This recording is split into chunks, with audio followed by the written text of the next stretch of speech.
오늘은 훈련자 되시는 하나님이라는 제목으로 말씀을 나누도록 하겠습니다. 우리는 손흥민 시대에 살고 있다.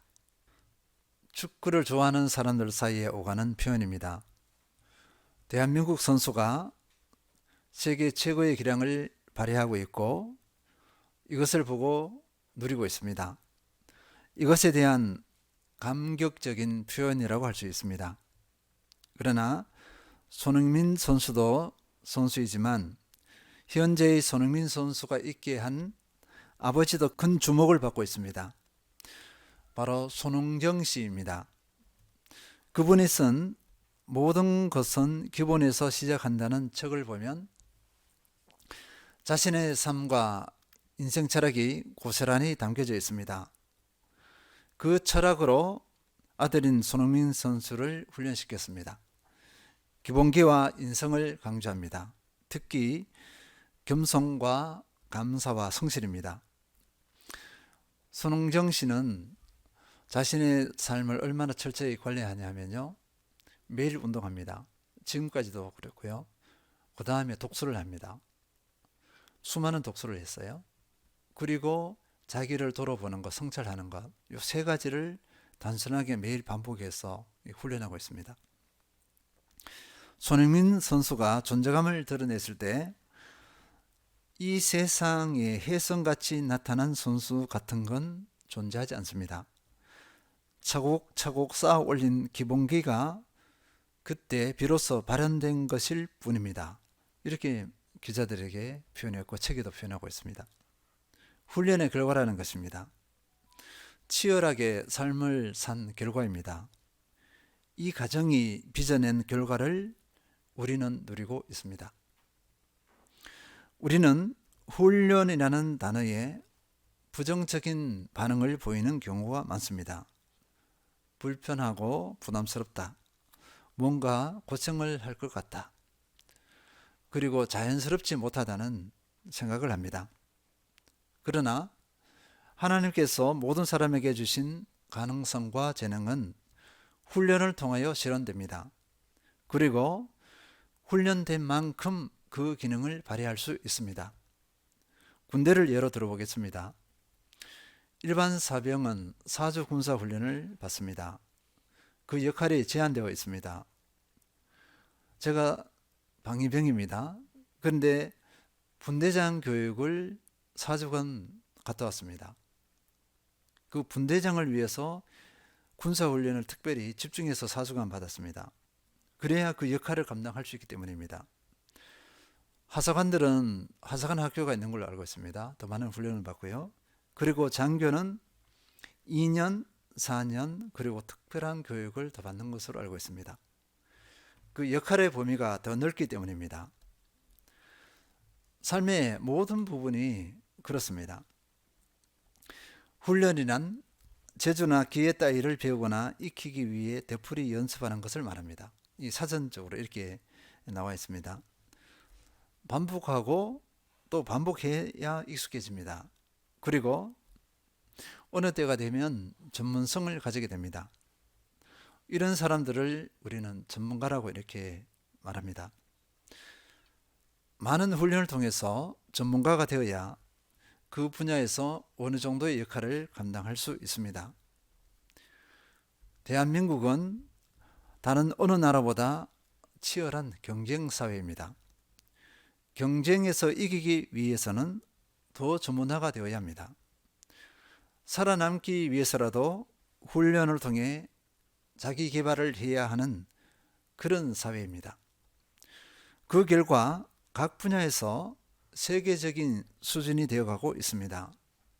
문화, 기술, 군사 등등 어느 분야 가릴 것 없이 두각을 드러내고 있습니다. 훈련을 통한 자기 개발의 결과입니다. 우리의 신앙체계는 어떻습니까? 목사가 되기 위해서는요, 4년제 대학을 마치고 신대원 3년, 그리고 전임, 목사 칭호는 붙지 않지만 전임으로 목사와 같은 역할을 2년 동안 마치고 10년 차에 안수를 받습니다. 이 10년은요, 가장 짧은 연수입니다. 더 길어질 수도 있습니다. 이렇게 해도 목사로서의 기능을 발휘하기가 쉽지 않습니다. 하나님께서 모세를 지도자로 사용하시기 위해 준비시킨 기간은 80년입니다. 40세까지 왕궁에서 그리고 40에서 80세까지 광야에서 훈련을 받았습니다. 그 후에야 지도자로 세우셨습니다.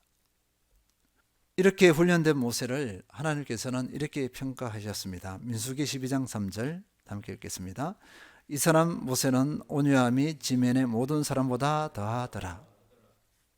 온유함, 온유를 겸손으로 해석하기도 합니다. 혈기왕성했던 모세였어요. 훈련을 통해 온유한 사람으로 변화되었습니다. 겸손한 사람으로 변화된 것입니다. 하나님의 일꾼, 참 지도자가 될 수 있는 조건을 갖춘 것입니다. 다윗은 13년간 도망자의 신세로 죽음의 사선을 넘나드는 그런 삶을 살았습니다. 청년의 때를 고스란히 그렇게 살았습니다. 하나님께서는 이 상황을 만드셨어요. 그리고 다윗을 훈련시키신 것입니다. 하나님께서는 다윗으로 오직 하나님만 의지하게 하셨습니다. 아무것도 의지할 것이 없게 만드셨습니다. 블레셋을 의지했습니다. 거기서도 도망 나왔어요. 이스라엘 백성들을 구원해 줬습니다. 근데 그 이스라엘 백성들이 다윗을 배반했습니다. 아무것도 의지할 것이 없습니다. 오직 하나님밖에 없었어요. 그래서 그 가운데 하나님을 깊이 경험하고 체험했습니다. 내비게이터 선교의 책자 중에 훈련으로 되는 제자라는 책이 있습니다. 제자는 예수님의 삶을 살아가고 예수님께서 하신 일을 해나가는 사람을 말합니다. 제자라는 단어가 어색하신 분들도 많을 것입니다. 그러나 믿음의 사람은 모두 예수님의 제자입니다. 이 제목, 훈련으로 되는 제자요 앞에 영어로 이렇게 쓰여진 짧은 문구가 있습니다. 그 문구가 뭐냐면요, Disciple are made, not born. 이게 풀었으면요, 제자는 만들어지는 것이지 태어나는 것이 아니다. 태어나면서부터 제자는 없습니다. 훈련을 통해 만들어지는 것입니다. 제가 목사가 될 줄 알았을까요? 전혀 몰랐습니다. 상상도 못했습니다. 훈련의 과정 가운데 제자가 되어가는 것입니다. 도깨비 방망이나 요술 램프가 아닙니다. 아무나 예수님의 삶을 살아가고 예수님께서 하신 일을 할 수 없습니다. 그렇게 할 수 없다는 것입니다. 그래서 훈련에 대한 이해가 필요합니다. 그래야 훈련을 거부하지 않습니다. 또 훈련을 오해하지 않습니다. 오늘 몇 가지만 알아보도록 하겠습니다. 첫째, 훈련의 주체는 하나님이심을 알아야 합니다. 우리는 훈련의 주체를 나로 생각하는 경우가 많습니다. 내가 훈련한다 이렇게 생각합니다. 일부는 맞습니다. 그래서 거부감을 나타내기도 하고 귀찮아하기도 합니다. 그리고 훈련의 결과에 대해서 별것 없네, 훈련해도 소용이 없네 하는 그런 반응을 보이기도 합니다. 그러나 분명 아셔야 되는 것은 훈련의 주체는 하나님이십니다. 분명한 목적을 가지고 우리를 훈련의 장으로 이끌어 가십니다. 하나님께서는 훈련의 상황과 환경을 만드십니다. 그리고 그 속으로 우리를 밀어 넣으시는 거예요. 이 훈련을 내가 선택해서 하는 것 같지만 그러지 않습니다. 하나님께서 상황과 환경을 만드시고 그 안으로 우리를 밀어 넣으십니다. 하나님께서는 우리의 필요를 아시고 선하신 뜻으로 선하신 목적 가운데 우리를 떠미시는 것입니다. 잠언 17장 3절 함께 읽겠습니다. 도가니는 은을, 풀무는 금을 연단하거니와 여호와는 마음을 연단하시느니라. 도가니, 풀무, 이것은요, 은이나 금을 녹이는 도구입니다. 순전한 은, 금을 만들어내기 위해서는 이 과정을 통과해야 합니다. 사람도 마찬가지입니다. 하나님 보시기에 합당한 사람, 순전한 사람을 만들어내기 위해서는 훈련의 상황과 환경이 절대 필요합니다. 그 상황과 환경에서 마음이 녹아내려야 하나님 앞에서 온전한 사람으로 세워질 수 있습니다. 정결한 그리스도인으로 거듭날 수 있습니다. 모세가 온유한 사람, 겸손한 사람이 된 것, 하나님께서 상황과 환경을 만드시고 그 가운데서 연단되어서 훈련하였기 때문에 그런 인물이 되어질 수 있었습니다. 다윗도 마찬가지입니다. 다윗이 하나님만 의지하고 하나님을 경외하는 사람이 되었어요. 하나님께서 마련하신 그 상황과 환경 가운데 훈련하였기 때문에 다윗이 되어질 수 있었습니다. 하나님께서는 우리를 향한 분명한 목적을 가지고 분명한 방향을 가지고 훈련시키십니다. 에베소서 4장 13절 다 함께 읽겠습니다. 우리가 다 하나님의 아들을 믿는 것과 아는 일에 하나가 되어 온전한 사람을 이루어 그리스도의 장성한 분량이 충만한 데까지 이르리니 14절 이는 우리가 이제부터 어린아이가 되지 아니하여 사람의 속임수와 간사한 유혹에 빠져 온갖 교훈의 풍조에 밀려 요동하지 않게 하려 함이라. 하나님께서는요, 거두절미하고 요약하면요, 우리 한 사람 한 사람이 그리스도의 장성한 분량이 충만한 데까지 이르게 하는 것, 그것을 위해서 우리를 훈련의 장으로 이렇게 밀어넣습니다. 우리를 훈련하게 하십니다. 훈련 없이 가만히 있었습니다. 예배 한번 드렸어요. 그런데 예수님의 장성한 분량의 수준, 예수님의 생각, 예수님의 마음, 예수님의 태도, 예수님의 언어, 예수님의 행실, 이것을 닮아가는 것을 말하잖아요. 그냥 될 수 있을까요? 불가능합니다. 우리의 육신의 예약함이 있어요. 질병이 왔습니다. 그것은 내가 어찌할 수 없어요. 그런데 이 성장하는 부분, 예수님을 닮아가는 부분은 하나님께서 마련해 주시는 상황과 환경 가운데 우리가 훈련받으면 그렇게 될 수 있다는 것입니다. 훈련해서 되는 것이 있고 훈련해서 안 되는 것이 있어요. 지금 우리가 나누는 것은 훈련을 통해서 될 수 있는 분야를, 영역을 나누는 것입니다. 예수님을 닮아가는 건 불가능해 보이잖아요. 가능하다는 것입니다. 만약에 불가능하다면 이 말씀이 틀렸어요. 이런 말씀을 하면 안 돼요. 우리는 가만히 앉아 있어야 돼요. 하나님께서 그냥 알아서 하셔야 돼요. 전능으로 우리를 한 번에 탁 그냥 도깨비 방망이처럼 한번 원하면 하나님 예수님의 장성한 분량자로 변화시켜 주세요. 딱 기도 한번 하면 갑자기 하루아침에 싹 바뀌어버려요. 이렇게 되어야 된다는 것입니다. 성경에는 이것은 없다. 우리의 삶의 상황과 환경 가운데 연단해서 훈련받아서 예수님을 닮아가는 존재, 그리스도의 삶을 살아갈 수 있는 존재가 된다. 이렇게 말씀하고 있습니다. 그래서 우리는 이 훈련장을 거부하면 안 됩니다. 마음껏 훈련해야 하는 것입니다. 그리고 하나님께서는요, 우리를 훈련시키실 때 때로는 우리가 감당할 수 없는 그런 상황과 환경을 만드십니다. 너무 힘들어. 때로는 삶의 이유, 목적도 잃어버릴 것 같아. 내가 왜 살아야 되는지도 몰라요. 그런 상황을 막 만드십니다. 그런데요, 어떤 분이 이렇게 말씀하시더라고요. 내가 도저히 감당할 수 없다. 더 이상 나는 어찌할 수 없어. 요 자체가 이미 변하고 있다는 것입니다. 성장하고 있는 모습이래요. 그 자체가. 맞습니다.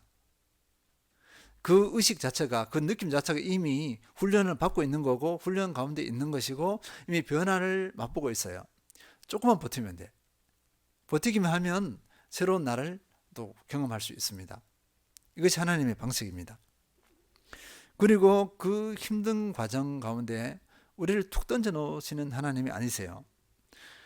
하나님께서는 우리 훈련의 모든 과정 가운데 함께 하십니다. 절대 홀로 내버려 두지 않으십니다. 눈동자같이 지켜보십니다. 신명기 32장 9절에서 12절 다 함께 읽겠습니다. 여호와의 분깃은 자기 백성이라 야곱은 그가 택하신 기업이로다. 여호와께서 그를 항무지에서 짐승이 부르짖는 광야에서 만나시고 호위하시며 보호하시며 자기 눈동자 같이 지키셨도다. 마치 독수리가 자기의 보금자리를 어지럽게 하며 자기의 새끼 위에 너풀거리며 그의 날개를 펴서 새끼를 받으며 그의 날개 위에 그것을 엎는 것 같이 여호와께서 홀로 그를 인도하셨고 그와 함께 한 다른 신이 없었도다. 하나님께서 어떻게 하셨냐면요, 이스라엘 백성들을 어떻게 했냐면 내 백성이라 이렇게 했습니다. 내가 택한 백성이다 이렇게 하셨잖아요. 이렇게 할 때 이스라엘 백성들을 이렇게 편히 잘 먹고 잘 살게 이렇게 하지 않았습니다. 이집트에서 그냥 잘 먹고 잘 살고 인구가 막 늘어나고 번성하고 그렇게 하지 않으시고 약속하신 땅 가나안 땅으로 이끄셨어요. 이집트에서 가나안 땅까지 가려면은 그 과정이 있습니다. 광야입니다. 흔히 말하면 사막이에요. 사막길을 거쳐 가야 되는데 이 사막길을 짧은 거리였지만 40년 동안 거기서 사막길을 걷게 하셨습니다. 40년. 한 달 거리도 안 됩니다. 직선으로 가버리면 2주 거리 하기도 이렇게 다양하게 얘기하거든요. 그 거리를 40년 동안 헤매게 했습니다. 그런데 어떻게 했냐면요, 그 과정에서 10절에 다시 보면요, 여호와께서 그를 항무지에서 짐승이 부르짖는 광야에서 만나시고 호위하시며 보호하시며 자기 눈동자 같이 지키셨다. 툭 던진 것이 아닙니다. 함께 하시고 다 지키시고 보호하셨어요. 그래서 이스라엘 백성들이 견뎌낼 수 있었던 것입니다. 하나님께서 함께하지 않으셨으면 그들은 존재하지 못해요. 스스로도 무너지지만 적들이 너무 많아. 삶을 살아갈 여력이 안 돼. 그건 공간이 아닙니다. 그렇게 하면서 어떻게 또 표현하냐면요, 11절 한번 다시 읽겠습니다. 마치 독수리가 자기의 보금자리를 어지럽게 하며 자기 새끼 위에 너풀거리며 그의 날개를 펴서 새끼를 받으며 그의 날개 위에 그것을 엎는 것 같이, 이렇게 말씀해 주셨습니다. 하나님께서 이스라엘 백성들을 훈련시키신 방법입니다. 독수리 우리가 너무나 잘 알고 있어요. 원래 독수리 그들이 생태를 잘 모르잖아요. 그런데 우리는 어떻게 아냐면요, 이제는 그 카메라로 다 찍습니다. 24시간 그 독수리 성장 과정을 다 찍어서 지금은 볼 수 있어요. 이 말씀하신 것처럼 정말인가 확인할 수 있습니다. 독수리 둥지가 있습니다. 둥지는 처음에는 여기 좀 거친 나무, 그다음에 가시 같은 나무를 둡니다. 그 외에 조금 부드럽고 마지막으로 솜털 같은 부드러운 곳으로 이렇게 둥지를 지어요. 근데 독수리 새끼가 이제는 날아야 될 때가 올 때, 또는 독립해하기 가까울 때가 오면은 어떻게 하느냐, 그 부드러운 것 다 흩어버려요. 그러면 독수리 발이 어떻게 되죠? 찔리잖아요. 막 찔리고 막 발버둥을 칩니다. 이럴 때 독수리 어미는요, 이 독수리를 등에 업어요. 업고서 높이 올라가 버립니다. 그럼 어떻게 하죠? 떨어뜨려 버려요. 새끼는 기겁을 하죠. 막 소리 지릅니다. 그리고 막 떨어집니다. 떨어지는데 그때 독수리는, 어미는 쏜살같이 싹 내려가서 그 새끼를 업어버립니다. 그리고 다시 위로 올라가요. 또 떨어뜨려. 그러면서 새끼가 어떻게 한 번 날개짓하고 두 번 날개짓합니다. 이렇게 하면 힘이 생기죠. 그래서 독수리가 날 수 있게 되는 거예요. 하나님께서는 이스라엘 백성을, 그리고 우리를 그렇게 인도하신다는 것입니다. 그렇게 훈련시키시고 우리를 어떻게 하는 거죠? 스스로 설 수 있게 하는 것입니다. 뭐냐면 독수리가 날지 못하면 어떻게 되죠? 독수리는 독수리가 아닙니다. 생존하지 못해요. 우리도 영적인 날개가 있어야 날 수 있습니다. 우리 영적인 날개가 없으면 어떻게 될까요? 생명, 사탄 마귀의 밥이 되어집니다. 그리스도인으로서의 기능을 발휘하지 못해요. 그래서 하나님께서는 우리를 훈련시키시는 것입니다. 훈련의 주체가 하나님이심을 안다면 어떻게 할까? 하나님의 선하신 목적 가운데 우리를 훈련시킨다, 이것을 안다면 우리의 삶의 환경 거부하지 않습니다. 그 가운데서 마음껏 훈련할 수 있어요. 불편하고 힘든 상황, 그 고난, 고통의 환경을 피하지 않습니다. 기쁨으로 맞이합니다. 그리고 감내합니다. 결과는 어떻게 되죠? 새로운 나, 변화된 내가 돼요. 성숙해져가는 내가 되어집니다. 예수 그리스도를 닮아가는 내가 되어집니다. 이 은혜를 누리시는 모든 성도님들 되시길 기원합니다. 둘째는요, 훈련 자체에 머물지 말고 목적 방향을 알아야 합니다. 우리는 훈련 자체로 만족하고 훈련 자체에 머무르는 경우가 많습니다. 우리가 예배를 드립니다. 예배 드리고 은혜로다 하고서 집에 가잖아요. 그 다음에 말씀 훈련, 기도 훈련을 합니다. 그 자체로 만족하는 경우가 많습니다. 때로는요, 자랑하죠. 내가 말씀을 이렇게 봤다. 내가 기도를 이렇게 했다. 심하게는요, 우리의 신앙생활의 그 행위를 자랑을 넘어서서 이유가 되어져서 교만하기도 합니다. 사도 바울은요, 훈련이 어떻게 되어야 되는지 오늘 본문 말씀에서 분명히 보여주고 있습니다. 그렇게 되면 안 된다는 것입니다. 고린도전서 9장 24절 25절 두 구절 읽겠습니다. 운동장에서 다림질하는 자들이 다 달릴지라도 오직 상을 받는 사람은 한 사람인 줄을 너희가 알지 못하느냐. 너희도 상을 받도록 이와 같이 다름질하라. 이기기를 다투는 자마다 모든 일에 절제하나니 그들은 썩을 승리자의 관을 얻고자 하되 우리는 썩지 아니할 것을 얻고자 하노라. 사도 바울은 훈련의 그 모습을 달리기에 비유했습니다.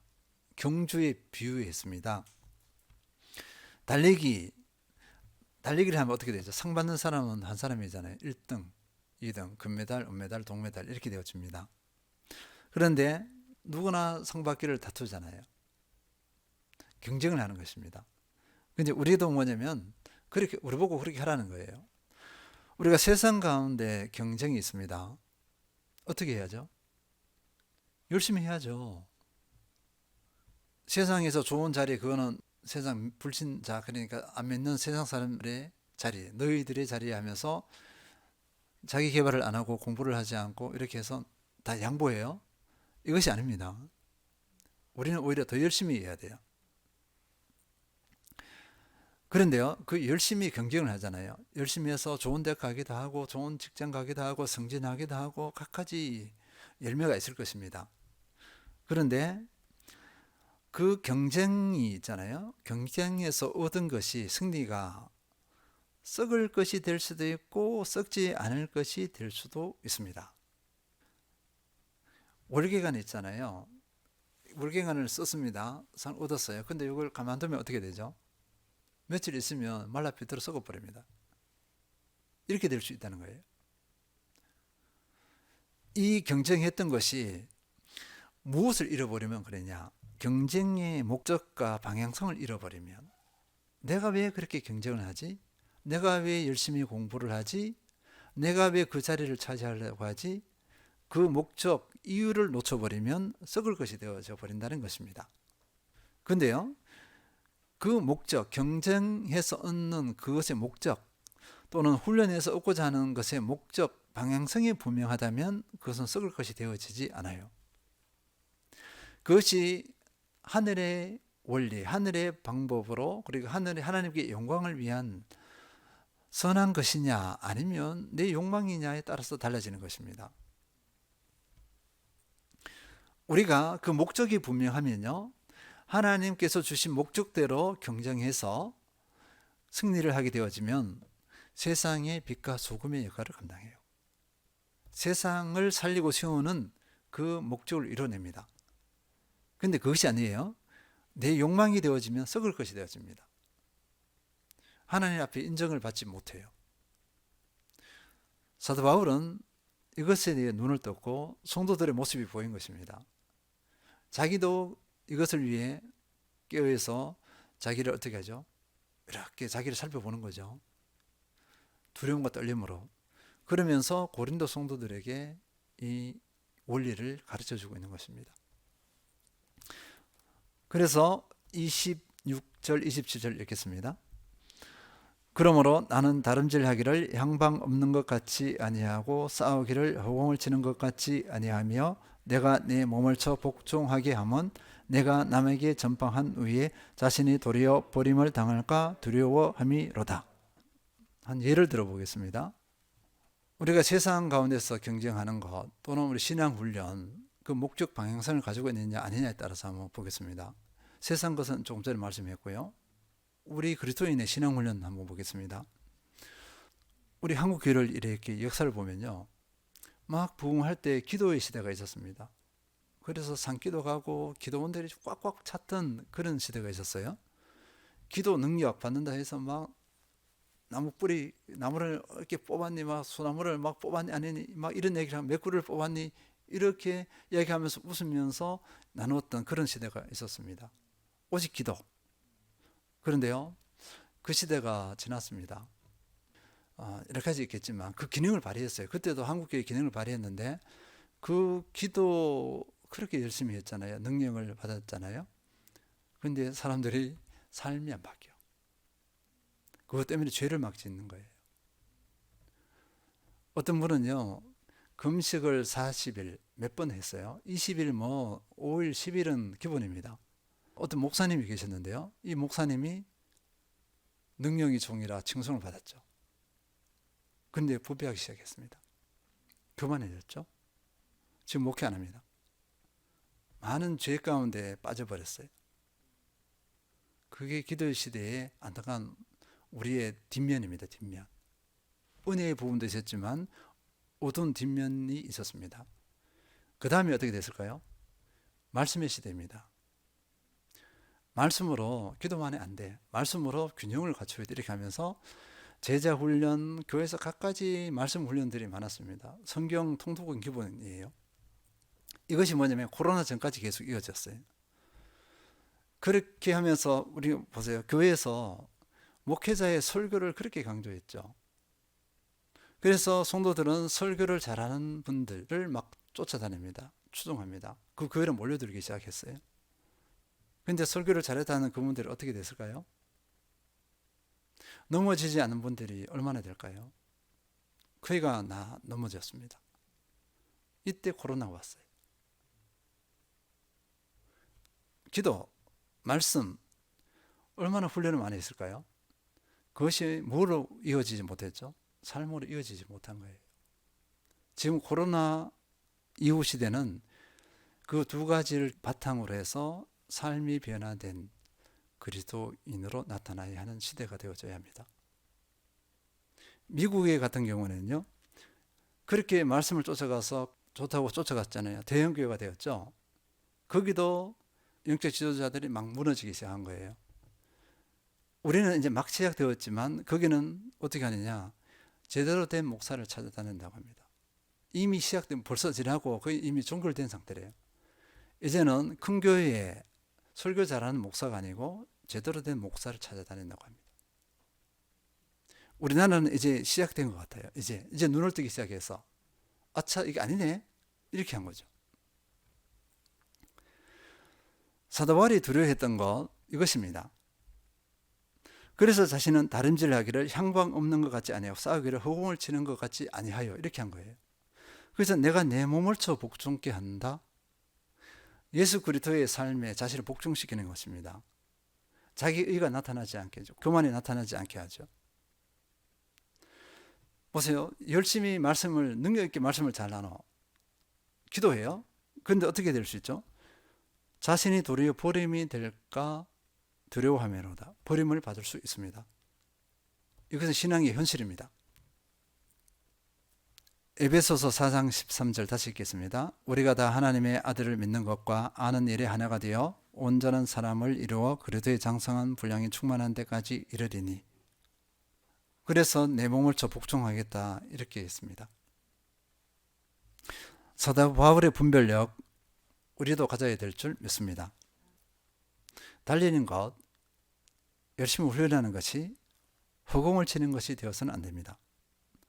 열심히 훈련하고 버림받는 존재가 되어서는 안 됩니다. 하나님 앞에 온전히 인정받는 우리 모두가 되어야 될 줄 믿습니다. 셋째는요, 인내하는 것입니다.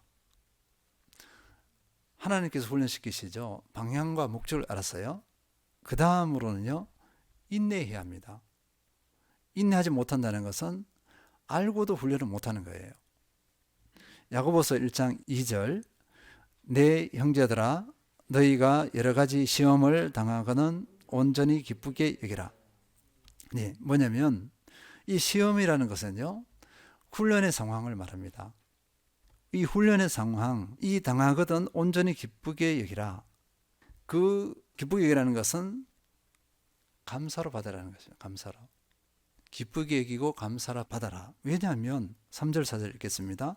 이는 너희 믿음의 시련이 인내를 만들어내는 줄 너희가 알미라. 인내를 온전히 이루라.